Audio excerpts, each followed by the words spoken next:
All right, let's talk about one of the biggest, most mind-bending movies of our time, Christopher Nolan's Interstellar. I mean, how on earth did they pull it off? We're going to dive deep into how this incredible journey, from a dying planet to the very edge of a black hole, was actually conceived, built, and finally brought to the screen. So yeah, let's launch this thing.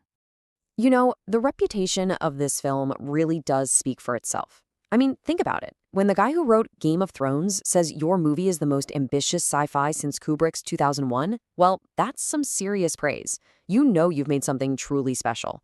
This quote just perfectly sets the stage for the wild story behind how this movie even got made. So where did this whole thing even begin? Well, you might be surprised to hear it wasn't with a screenwriter or some big shot director. Nope, it all started with a scientist. Yeah, the origin story here is just fascinating. You've got producer Linda Obst teaming up with the legendary physicist Kip Thorne. And the whole idea was born from Thorne's actual work on all these wild, exotic cosmic events. They wanted to take these incredibly complex, bizarre things happening out there in the universe and, make them understandable, make them human. This was never meant to be just another sci-fi flick. It was science first, right from the get-go. And believe me, this thing did not happen overnight. It was a long road. Just look at this timeline. The whole idea kicks off way back in 2006, and originally Steven Spielberg was supposed to direct it. Can you imagine? But it took a full 6 years, with Spielberg eventually leaving the project before Christopher Nolan finally signed on in 2012. Okay, so once Nolan gets in the director's chair, everything changes. He starts to completely reshape the project, pouring his own unique, grand vision into it and turning it into the masterpiece we all know and love today. So what did he actually do? Well, he took the script his brother, Jonathan, had been working on for years, which was, very focused on this dark dystopian Earth running out of resources, and he merged it with his own script. But here's the genius move. He kept that whole Dust Bowl, dying Earth vibe, but he added this incredibly powerful, really intimate story about a father and his daughter. And that one decision, that's what gives this massive, cosmic movie its heart. It's why it all feels so personal. And you can see his influences were all over the map, in the best way possible. It wasn't just the obvious stuff like 2001: A Space Odyssey. No, he actually showed the whole crew the right stuff to get them in the right headspace. He looked at the family stories in Spielberg movies like Jaws and Close Encounters. He even culled from Ken Burns' documentary, The Dust Bowl, to really nail the feeling of that opening on a crumbling Earth. Now, anyone who knows Christopher Nolan knows he is obsessed with realism, and for Interstellar, that was no different. The whole goal was to make these worlds feel totally believable, and a lot of the time that meant literally building them. See, Nolan just hates over-relying on CGI. So instead of having his actors stand around in front of a giant green screen trying to imagine what's happening, his team would often build the visual effects first. Then they'd project those images onto huge screens right there on the set. For Interstellar, CGI was always there to help out, to support what was real, not to just replace it entirely.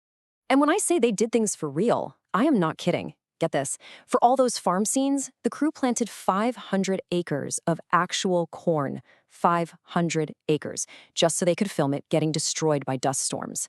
And the best part? They sold the corn afterward and actually made a profit on it. Unbelievable. So when it came time to create these alien planets, they didn't just build some set on a soundstage. Nope. They packed up and went to Iceland. They used this one glacier, Svinafellsjökull, as the location for 2 different planets, the ice one and the water one. And it just gives those scenes this incredible, real feeling of scale that you just can't fake. And the spaceships, oh man, the ships themselves were just masterpieces of practical effects. We're not talking about little digital models on a computer screen. These were gigantic, incredibly detailed miniatures. They even called them Maxers because they were so massive. They were so big, in fact, that they could mount actual IMAX cameras right onto them. And the main ship, the Endurance, it was designed to look like something real, something functional, taking its cues straight from the International Space Station. But practical effects can only get you so far. To bring the absolute centerpiece of the movie to life, Gargantua, they had to tackle one of the biggest visual and scientific challenges in the history of filmmaking. So let's just ask the question. How do you do that? How do you actually film a scientifically accurate black hole? How do you show people something that by definition is invisible, something nobody has ever actually seen? That was the huge problem Nolan and his team had to figure out. Well, the answer all comes down to a concept called gravitational lensing. Basically, a black hole has so much gravity that it literally bends space-time around it. And when it does that, it also bends the light from all the stars and galaxies behind it. That's what creates that glowing halo we see. This isn't some made-up movie magic, this is real stuff, straight from Einstein's theory of general relativity. And this is where Kip Thorne became so important. He wasn't just some consultant they called once in a while. No, he gave the visual effects team pages and pages of his own heavy-duty theoretical equations. The VFX artists then had to write brand new software from scratch based directly on Thorne's math, just to simulate what a real black hole should look like. It's just wild. And the amount of computer power this took, it's staggering. Just to render the black hole Gargantua created 800 terabytes of data. To put that in perspective, that's a lot. Some single frames, just one single frame of the film, took up to 100 hours to finish rendering. 100 hours. But here's what might be the most incredible part of this whole story. The process of creating Gargantua actually gave Kip Thorne himself new ideas and new insights into how black holes work. This led to the publication of 3 honest-to-goodness scientific papers. So think about that for a second. The movie didn't just use science, it actually contributed to it. A Hollywood blockbuster advanced our scientific understanding? That's insane. So when Interstellar finally hit theaters, it was so much more than just a movie. It was a true global event. It got everyone talking about science, about what it means to be human, about our place in the universe. And yeah, it was an absolute monster at the box office. No doubt about it.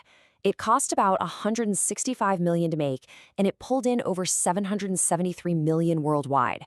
What that really proved was that audiences were starving for smart, ambitious, big idea science fiction. The critics? Well, they were mostly on board too. Sure, some of them thought maybe it was a little too ambitious, a bit overwhelming, but it still landed a really solid 73% positive score. Pretty much everyone agreed the visuals were breathtaking, the story had a real emotional punch, and it just made you think. And other huge filmmakers really saw just how special it was. I love this quote from Quentin Tarantino, because it really gets at how Interstellar just shattered expectations. He's basically saying this is the kind of big, visionary filmmaking you expect from an art house director like Tarkovsky, not from a massive sci-fi adventure movie. So in the end, its legacy is totally secure. I mean, it won the Oscar for those incredible visual effects. It got huge praise from top scientists like Neil deGrasse Tyson. And it really has become the gold standard for scientifically grounded filmmaking. A decade later, it's a modern classic that people still watch with total awe. And all of this really leaves us with one big question to chew on.